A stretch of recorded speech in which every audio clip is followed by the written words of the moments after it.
Selamat pagi jemaat kasih Tuhan. Bersyukur karena hari ini hari yang istimewa di mana kita boleh datang berbakti, menyambut undangan Tuhan, bahkan kita boleh belajar bersama-sama kebenaran firman Tuhan. Izinkan saya juga menyampaikan salam damai sejahtera dari rekan-rekan di SCT Aletheia Lawang. Salam Aletheia, salam kebenaran Tuhan kita Yesus Kristus. Biarlah kebenaran itu senantiasa hadir dalam hidup kita, bahkan memakai hidup kita menjadi suatu berkat bagi orang-orang di sekitar kita.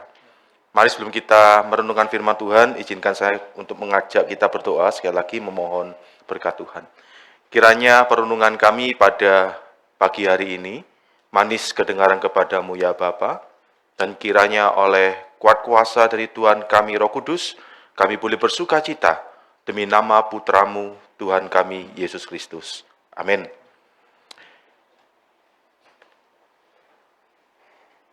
Renungan pada pagi hari ini saya landaskan dari bacaan tadi ya, baik di Perjanjian Lama, Keluaran 12, ayat 1 sampai 17, dan Perjanjian Baru 1 Korintus 5 ayat 6 sampai dengan ayat yang ke-8.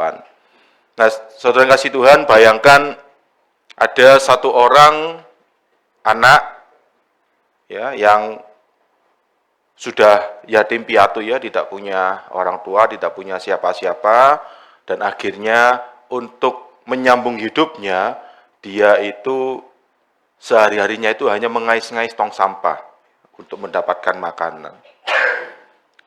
Suatu waktu ada seorang konglomerat melewati jalanan itu, dan ketika konglomerat itu melihat anak itu ya yang mengais-ngais tong sampah ya, sudah tidak tahu mandi terakhir itu mungkin sudah tahunan, mungkin tidak pernah mandi gitu ya. Kemudian konglomerat itu lewat melihat, dan di dalam hati konglomerat itu timbul belas kasihan. Dan akhirnya menghentikan mobil mewahnya, kemudian memanggil anak itu dan berkata kepada anak itu, hari ini engkau kuadopsi sekarang menjadi anakku. Ya, jadi dari anak yang tidak punya apa-apa, kemudian sekarang menjadi anak seorang konglomerat. Semua sekarang sudah menjadi miliknya. Dia punya identitas yang baru. Dia punya masa depan yang baru. Bahkan warisan yang baru. Tetapi anehnya, ya, setelah anak itu masuk ke dalam rumah dari konglomerat ini yang mewah, besoknya itu pagi-pagi dia itu keluar dari rumah itu, ya, keluar dari gerbang rumah mewah itu. Apa yang dia lakukan? Mencari tong sampah. Mencoba untuk mengkais-kais lagi, menemukan makanan supaya ia itu bisa makan. Aneh bukan? Sudah jadi anak konglomerat, tetapi tidak menghidupi identitasnya yang baru. Dia tetap merasa takut kekurangan. Dia tetap merasa tidak percaya bahwa dia ini sekarang sudah anak konglomerat. Nah, ini sebuah cerita fiksi ya, sebuah cerita yang kita buat untuk mengingatkan kita ya, apalagi dalam konteks hidup di kota seperti hari ini ya. Segala sesuatu itu diukur berdasarkan pencapaian, performa, pengakuan, apalagi di medsos itu ya. Kalau kita sudah posting sesuatu, tidak ada dari teman kita yang kasih likes gitu, itu kita pasti merasa kecewa. Ini teman-teman ini apakah perhatian sama saya, peduli sama saya. Kita hidup di dunia yang terus berkata kepada kita, kamu itu bernilai kalau kamu itu berhasil. Kamu itu berarti kalau kamu itu menghasilkan sesuatu, kalau kamu itu produktif. Kamu itu layak kalau kamu itu bisa membuktikan diri kita. Dan logika itu kita bawa masuk di dalam kehidupan rohani kita. Kita mungkin tahu Injil. Kita tahu bahwa kita ini sudah diselamatkan oleh Kristus. Kita tahu bahwa dosa kita ini sudah diampuni. Tetapi di dalam praktiknya kita ini masih hidup seperti orang yang belum ditebus. Kita masih hidup dengan rasa takut. Takut gagal, takut tidak cukup, takut tertinggal. Kita masih hidup dengan pola yang lama, mencari validasi, mengejar pengakuan, membandingkan diri dengan orang yang lain. Kita masih hidup dengan dosa yang lama, dengan cara pikir yang lama. Kita menjadi orang Kristen yang percaya Injil cuma di kepala kita, tetapi masih hidup dengan logika dunia di dalam hati kita. Dan akibatnya, di daerah banyak orang Kristen itu hidup rohaninya itu terasa berat. Ketaatan itu terasa seperti beban. Relasi dengan Tuhan itu terasa seperti tuntutan. Kita capek, kita lelah. Bukan karena Injil, tetapi sebetulnya karena kita ini hidup di luar Injil. Dan disitulah firman Tuhan hari ini mengingatkan kita, membawa kita untuk melihat kembali apa yang Tuhan sudah lakukan di dalam hidup kita. Dua teks yang tadi sudah dibaca, Keluaran 12 ayat 1-17 dan 1 Korintus 5, 6-8, itu menunjukkan satu kebenaran rohani utama. Keselamatan itu tidak berhenti pada diselamatkan. Keselamatan itu selalu membawa kita pada hidup yang berubah. Tetapi perubahan itu bukan sekali lagi pusat Injil. Yang menjadi pusat Injil itu adalah Kristus.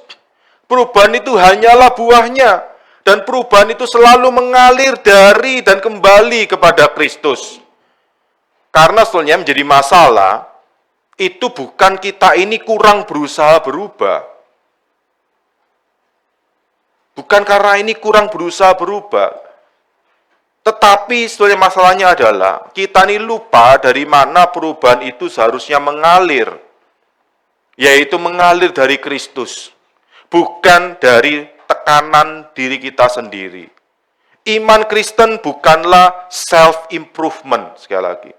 Iman Kristen itu bukan self-improvement, tetapi grace-driven transformation. Iman Kristen itu bukan usaha untuk kita ini mengembangkan diri sendiri dengan kekuatan kita, tetapi sebuah transformasi yang dikerjakan oleh anugerah Tuhan. Bukan karena kekuatan dan kehebatan kita, tetapi karena anugerah dan kemurahan Tuhan. Sehingga sekali lagi masalah kita ini bukan kita ini belum cukup berubah, tetapi kita ini mencoba berubah di luar Kristus. Karena itu kita akan belajar 3 kebenaran rohani berkaitan dengan 2 bagian firman Tuhan yang kita baca tadi. Kebenaran yang pertama bahwa keselamatan itu datang melalui darah pengganti. Di Keluaran 12 ayat 1-13, kita dibawa ke malam yang paling menentukan dalam sejarah Israel. Malam di mana Allah itu akan menjatuhkan penghakiman atas Mesir. Malam di mana setiap anak sulung itu akan mati. Malam di mana tidak ada satupun manusia yang bisa menyelamatkan dirinya sendiri. Ini bukan sekedar peristiwa sejarah. Ini adalah momen di mana kekudusan Allah itu berhadapan langsung dengan dosa manusia. Dan ketika itu terjadi, tidak ada ruang yang netral. Tidak ada ruang untuk aman tanpa perlindungan dari Allah sendiri. Dan kita, kalau perlu memahami dengan lebih jelas, sebetulnya yang layak dihakimi itu bukan hanya Mesir. Israel juga layak untuk dihakimi. Jika bukan karena anugerah Tuhan, tidak ada satu rumah pun yang akan selamat.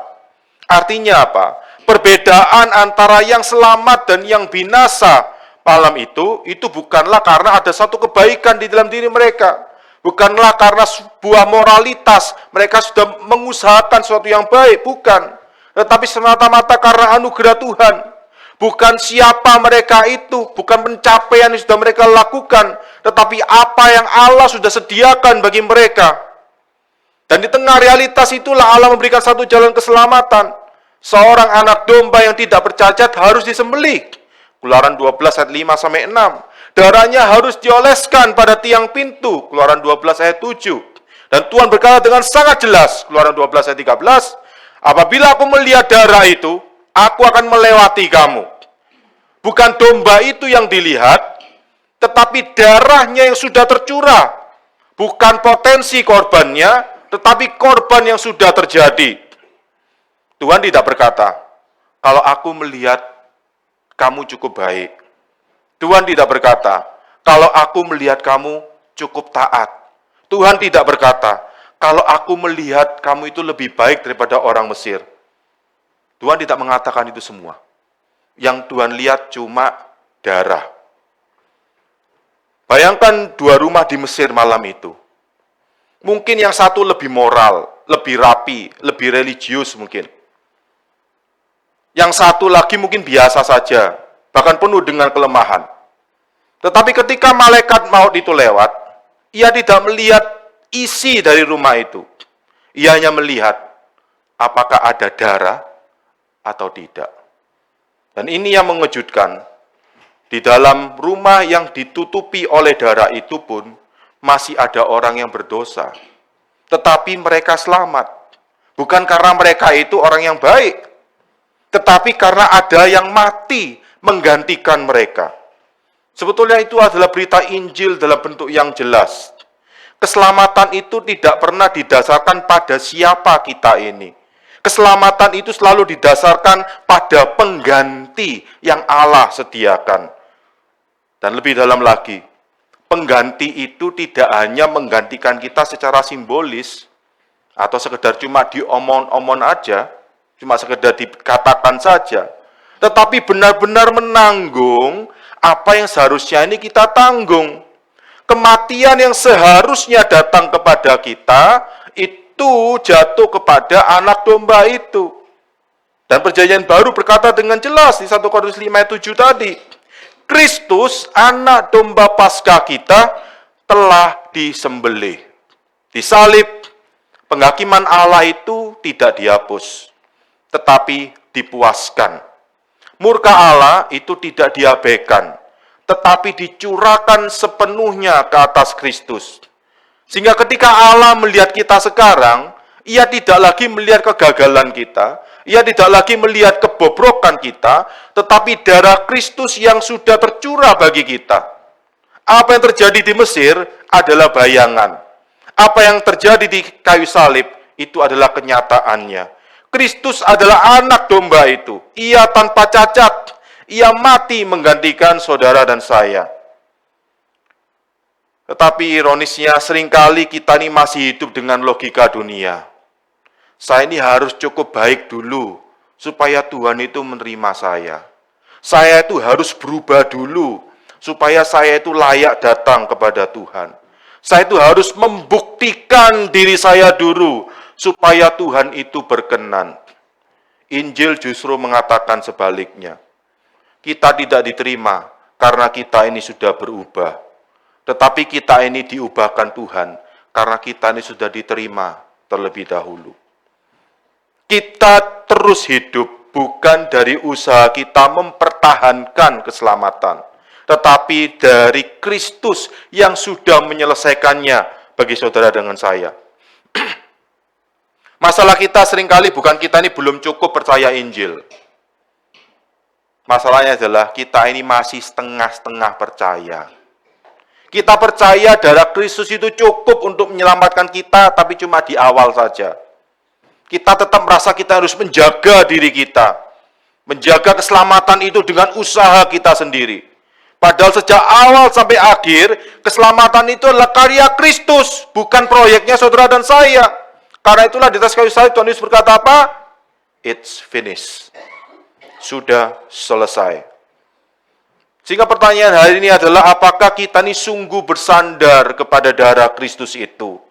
Dan pertanyaan ini sangat penting untuk kita yang hidup di kota hari ini. Di tengah ketidakpastian ekonomi, ketika pekerjaan bisa hilang, usaha kita ini bisa runtuh, masa depan itu terasa tidak jelas, dunia akan berkata, nilaimu tergantung pada apa yang kamu miliki dan capai. Bayangkan jika ada seorang jemaat yang hidup seperti kita. Ia bekerja bertahun-tahun dengan stabil, karirnya itu baik, hidupnya teratur. Tetapi dalam satu momen, perusahaan tempat bekerja melakukan efisiensi besar-besaran, dan ia kehilangan pekerjaannya. Yang paling berat bukan hanya kehilangan penghasilan, tetapi kehilangan rasa siapa saya ini. Ia mulai bertanya, saya ini siapa sekarang? Apa nilai saya kalau saya itu tidak bekerja? Dan tanpa sadar, ia mulai hidup seperti orang yang kehilangan identitas. Bukan hanya karena kehilangan pekerjaan. Bisa jadi ini menjadi gambaran hidup kita. Ketika kondisi ekonomi terguncang, yang ikut terguncang itu bukan hanya rekening kita, tetapi seringkali identitas kita. Tetapi malam Paskah itu berkata sesuatu yang sangat berbeda. Nilai seseorang tidak ditentukan oleh apa yang ia miliki, tetapi oleh darah yang menutupi dia. Firman Tuhan hari ini berkata, jika engkau ada di dalam Kristus, identitasmu tidak pernah berubah. Engkau tetap ditebus, engkau tetap dikasihi, tetap milik Tuhan, bukan karena kondisi hidupmu stabil, tetapi karena darah Kristus itu cukup. Yang menentukan siapa engkau bukan keadaan ekonomimu, tetapi karya Kristus bagimu. Salib memang tidak menjanjikan hidup tanpa krisis. Tetapi salib menjamin bahwa krisis tidak pernah bisa mengambil siapa kita itu di dalam Kristus. Itu kebenaran rohani yang pertama. Keselamatan datang melalui darah pengganti. Yang kedua, keselamatan itu membentuk identitas yang baru.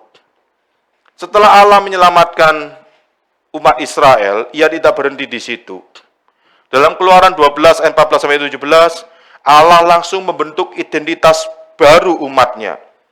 Sehingga ia menetapkan kalender baru. Bulan ini akan menjadi permulaan bagimu. Keluaran 12 ayat 2. Seolah-olah Tuhan berkata, hidupmu yang lama itu sudah selesai. Allah tidak hanya mengubah keadaan mereka, ia mengatur ulang waktu mereka. Seolah-olah Tuhan berkata, kamu tidak lagi didefinisikan oleh masa lalumu di Mesir, tetapi oleh karya penebusanmu. Ia memerintahkan mereka untuk mengingat peristiwa itu terus-menerus. Hari ini harus menjadi hari peringatan bagimu. Keluaran 12 ayat 14. Mengapa harus diingat terus? Karena hati manusia itu mudah lupa. Saya aja belum tua sudah mulai lupaan. Jadi mereka perlu diingatkan terus, ya. Kita tidak hanya butuh diselamatkan, kita itu butuh terus diingatkan bahwa kita ini sudah diselamatkan. Dan ia memerintahkan mereka untuk membuang semua ragi. 7 hari lamanya janganlah ada lagi ragi di dalam rumahmu. Keluaran 12 ayat 15. Ini bukan sekedar soal roti, ini soal identitas. Ragi itu kecil tetapi menyebar. Diam-diam bisa mengubah seluruh adonan. Israel tidak hanya keluar dari Mesir, mereka menjadi umat yang berbeda. Perhatikan alurnya, ditebus, diingatkan, dibentuk. Keselamatan tidak hanya membebaskan kita itu dari sesuatu, tetapi membentuk kita juga menjadi sesuatu. Bayangkan seseorang yang sudah keluar dari penjara, pintu sudah terbuka, statusnya sudah bebas, tetapi ia masih tetap mau hidup seperti tahanan. Ia masih takut seperti tahanan. Masalahnya sebetulnya bukan pada statusnya. Masalahnya adalah identitasnya itu belum sungguh-sungguh dihidupi. Dan seringkali mungkin itulah gambaran kita. Kita sudah ditebus, tetapi kita masih hidup seperti belum ditebus. Kita masih membawa pola yang lama. Kita masih kembali ke dosa yang sama. Kita masih hidup di dalam ketakutan yang sama. Dan di dalam konteks kota seperti kita ini mungkin sangat jelas terlihat. Kita mungkin masih mencari identitas itu dari pekerjaan kita, dari pencapaian kita, dari relasi kita, bahkan dari bagaimana orang lain itu melihat kita. Kita hidup dari siapa kata orang tentang saya, bukan dari siapa saya itu di hadapan Tuhan. Firman Tuhan hari ini mengingatkan, kamu bukan lagi budak. Kamu adalah umat yang telah ditebus. Dan lebih dalam lagi, kita ini bukannya keluar dari Mesir, kita dipersatukan dengan Kristus, anak domba itu. Artinya identitas kita sekarang bukan hanya bebas dari dosa, tetapi hidup di dalam Kristus. Bukan hanya perubahan status, tetapi juga perubahan sumber hidup. Kita tidak lagi mendefinisikan diri dari masa lalu kita, dari kegagalan kita, atau pencapaian kita, tetapi dari Kristus yang telah mati dan bangkit bagi kita. Identitas kita sekarang bukan hanya bebas, tetapi di dalam Kristus. Dan jika itu benar, tidak mungkin kita itu, hidup kita menjadi sama. Karena ketika identitas berubah, arah hidup itu pasti berubah. Kita kembali ke ilustrasi tadi tentang seorang jemaat yang kehilangan pekerjaannya tiba-tiba. Kita melihat bagaimana ia mulai goyah. karena kehilangan rasa aman. Tetapi pergumulan itu ternyata tidak berhenti di situ. Beberapa waktu setelah itu, ia mulai menyadari bahwa yang terguncang itu bukan hanya keuangannya, tetapi juga identitasnya. Ia mulai bertanya, kalau saya tidak bekerja, saya ini itu siapa? Apa nilai saya sekarang? Dan dari situlah ia melihat sesuatu yang selama ini tersembunyi. Selama ini ternyata ia tidak hanya bekerja untuk hidup. Ia hidup berdasarkan pekerjaannya. Identitasnya perlahan bergeser dari Kristus kepada pencapaian, stabilitas, dan pengakuan orang lain. Tetapi melalui firman Tuhan ia mulai diingatkan kembali. Identitasnya tidak pernah ditentukan oleh pekerjaannya, tetapi oleh Kristus yang telah menebus dia. Bahwa meskipun pekerjaannya hilang, ia tidak kehilangan siapa dirinya di hadapan Tuhan. Ia tetap ditebus, tetap dikasihi, tetap milik Kristus. Dan dari situ sesuatu mulai berubah. Bukan situasinya langsung pulih, tetapi hatinya mulai dipulihkan. Ia tidak lagi bangun setiap pagi dengan rasa panik dan ingin membuktikan diri, tetapi mulai belajar berjalan dalam iman. Ia mulai mencari pekerjaan, bukan untuk mendapatkan identitas, tetapi dari identitas yang sudah ia miliki di dalam Kristus.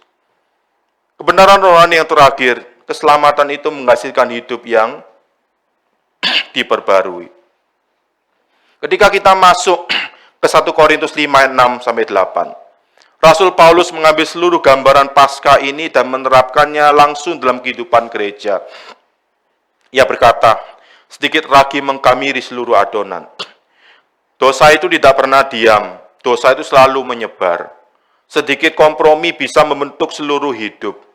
Masalahnya, dosa jarang datang sebagai sesuatu yang langsung besar dan jelas. Ia sering datang dalam bentuk yang kecil, tersembunyi, dan tampak tidak berbahaya. Dalam konteks kota seperti kita ini bisa berupa ambisi yang tidak terkendali, kompromi kecil di dalam integritas, kebiasaan tersembunyi yang tidak pernah dibereskan, atau kehidupan ganda yang terlihat rapi di luar, tetapi kosong di dalam. Lalu Paulus berkata, kamu memang tidak beragi. Ini adalah identitas kita di dalam Kristus. Ini adalah apa yang Allah sudah kerjakan. Perhatikan, Paulus tidak berkata, jadilah tidak beragi. Bukan. Ia berkata, kamu memang tidak beragi. Artinya, perubahan hidup Kristen tidak dimulai dari tuntutan, tetapi dari kenyataan, dari realitas yang Allah itu sudah kerjakan di dalam Kristus. Karena dasar dari semua itu adalah apa? Kristus, anak domba Allah kita, telah disembelih. 1 Korintus 5 ayat 7. Karena itu Paulus berkata, buanglah ragi yang lama itu, dan marilah kita berpesta dengan ketulusan dan kebenaran. Perhatikan urutannya. Paulus tidak memulai, buang ragimu supaya kamu diterima. Bukan. Terbalik. Paulus berkata, kamu sudah diterima. Karena itu buang ragi. Inilah sebenarnya pola Injil yang ada di dalam Alkitab, baik perjanjian lama atau perjanjian baru.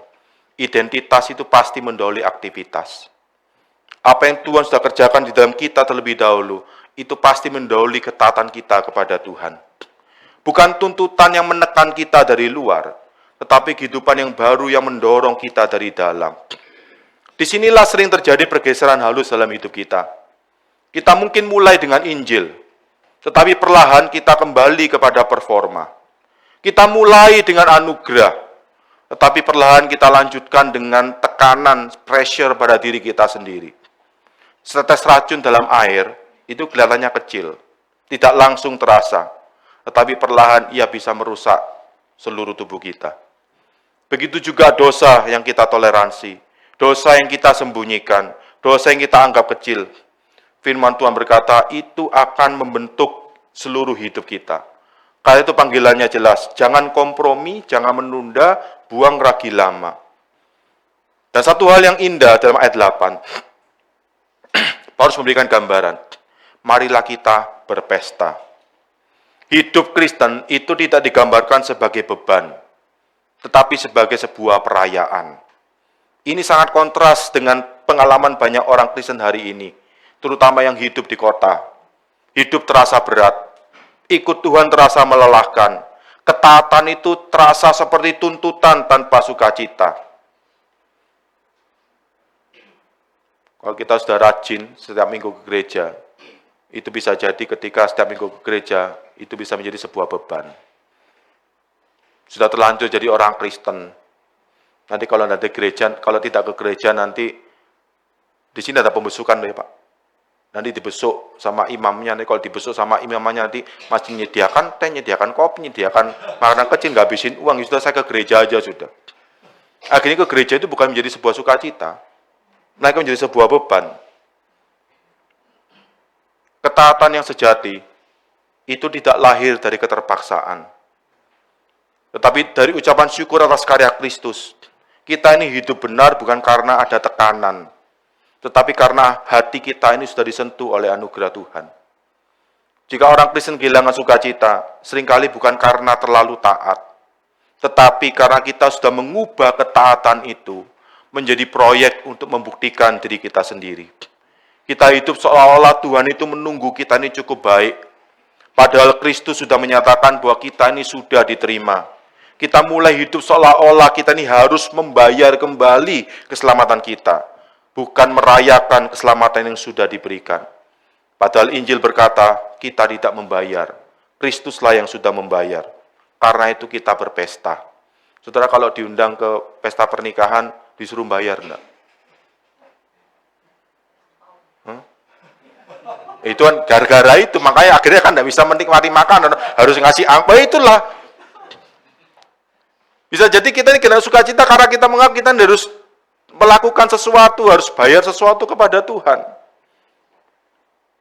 Kita berpesta bukan karena kita harus melakukan sesuatu kepada Tuhan, tapi karena Tuhan sudah terlebih dahulu melakukan semuanya untuk kita. Sehingga bukan berarti kita ini hidup tanpa kekudusan, justru sebaliknya. Kekudusan itu lahir dari sukacita Injil. Dan kita lakukan itu bukan dengan kekuatan kita sendiri. Kita melakukannya oleh karya Roh Kudus yang terus membaharui kita dari dalam.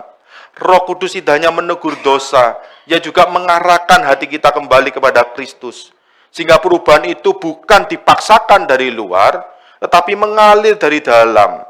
Ini bukan hidup yang didorong oleh rasa bersalah, tetapi hidup yang ditarik oleh kasih Kristus. Hidup yang bahkan di tengah-tengah ketaatan itu tetap penuh sukacita. Bukan hidup yang berkata, saya harus berubah supaya Tuhan itu mengasihi saya. Tetapi hidup yang berkata, saya sudah dikasihi, karena itu saya rindu untuk diubahkan Tuhan. Bukan supaya diselamatkan, tetapi karena kita sudah diselamatkan. Kembali kepada orang yang sama tadi yang kehilangan pekerjaannya. Setelah ia mulai memahami identitasnya di dalam Kristus, pergumulannya itu memang belum selesai. Justru disitulah pergumulan yang lebih dalam dimulai. Ia mulai melihat ada ragi-ragi kecil dalam hidupnya yang selama ini ia biarkan. Ambisi yang tidak sehat, ketergantungan pada pengakuan orang lain, kebiasaan membandingkan diri, bahkan mungkin kompromi-kompromi kecil yang dulu ia anggap normal. Dulu ia tidak terlalu sadar karena semuanya tertutup oleh kesibukan dan keberhasilan. Tetapi ketika semuanya itu dihentikan, ia mulai melihat hatinya itu dengan lebih jujur. Dan disitulah Roh Kudus bekerja. Ia mulai membereskan hidupnya. Bukan karena ia ingin membuktikan diri, tetapi karena ia sudah diterima di dalam Kristus. Ia mulai belajar hidup dengan integritas. Bukan karena takut dihukum, tetapi karena hatinya diubahkan. Ia mulai mengalami sesuatu yang baru. Ketaatan yang tidak lagi terasa seperti beban, tetapi sebagai respon dari kasih karunia. Dan bahkan di tengah-tengah situasi yang belum pulih sepenuhnya, ia mulai mengalami sukacita yang berbeda, bukan karena keadaan yang berubah, tetapi karena hatinya diubahkan. Dan dari situlah kita melihat hidup yang diperbarui. Bukan dimulai dari tekanan untuk berubah, tetapi dari hati yang sudah diubahkan oleh Kristus. Kembali ke malam di Mesir itu, tidak ada satupun rumah yang selamat karena mereka layak. Tidak ada satupun rumah yang selamat karena mereka itu lebih baik. Semua yang selamat karena satu hal. Ada darah di pintu. Keluaran 12 ayat 13. Dan itu berarti, di balik setiap pintu yang ditandai darah itu, Ada orang-orang yang sebenarnya sama berdosanya dengan orang yang lain. Tetapi mereka diluputkan karena ada pengganti. Dan hari ini pertanyaannya bukan seberapa baik hidupmu. Pertanyaannya adalah, apakah hidupmu ditutupi oleh darah Kristus? Karena pada akhirnya yang menentukan bukan seberapa kuat kita ini berusaha, tetapi apakah kita ini berlindung di bawah darah anak domba itu. Dan jika jawabannya ya, maka pertanyaan berikutnya tidak bisa dihindari. Mengapa kita ini masih hidup seperti belum ditebus? Kristus, anak domba Paskah kita, telah disembelih. 1 Korintus 5 ayat 7. Artinya, tidak ada lagi yang perlu ditambahkan. Tidak ada lagi yang perlu dibayar oleh kita. Tidak ada lagi yang perlu dibuktikan oleh kita kepada Tuhan. Tetapi justru disitulah masalah kita. Kita sudah diselamatkan sepenuhnya oleh Kristus. Tetapi kita masih mencoba hidup seolah-olah semuanya masih bergantung kepada kita. Dan jika hari ini ada di antara kita sadar bahwa hidup kita mungkin masih seperti itu, ini bukanlah akhir. Datanglah kembali kepada Kristus. Bukan dengan membawa prestasimu, bukan dengan membawa janji-janji baru, tetapi dengan membawa dirimu itu apa adanya. Darah Kristus itu masih cukup. Anugerah itu masih tersedia. Dan Kristus tidak hanya menerima kamu, Ia juga akan mengubahkanmu. Karena itu hidup kita tidak akan bisa sama. Bukan karena kita ini dipaksa berubah, tetapi karena kita ini sudah dihidupkan oleh Kristus. Bukan karena kita ini takut ditolak, tetapi karena kita ini sudah diterima. Dan dari situlah perubahan yang sejati mulai mengalir. Karena itulah, we are not just saved, we are changed in Christ. Mari kita berdoa. Bapa di surga, kami bersyukur untuk kasih-Mu yang menyelamatkan kami, bukan karena kami layak, tetapi karena anugerah-Mu melalui darah anak-Mu Tuhan Yesus Kristus, anak domba Paskah kami. Terima kasih karena Engkau telah mati menggantikan kami. Ajarlah kami itu sungguh bersandar hanya kepada karya-Mu yang sempurna dan hidup dari identitas kami di dalam Engkau. Roh Kudus, perbaurilah hati kami setiap hari. Tolong kami membuang ragi lama dalam hidup kami, bukan dengan kekuatan kami sendiri, tetapi oleh kuasa-Mu yang bekerja di dalam kami. Pimpin kami untuk hidup dalam kebenaran, dengan sukacita yang lahir dari anugerah. Di tengah segala pergumulan hidup kami, ingatkan kami bahwa kami tetap milik-Mu, dan mampukan kami hidup sebagai umpan yang telah ditebus. Di dalam nama Tuhan Yesus Kristus kami berdoa. Amin. Terima kasih, Tuhan Yesus memberkati.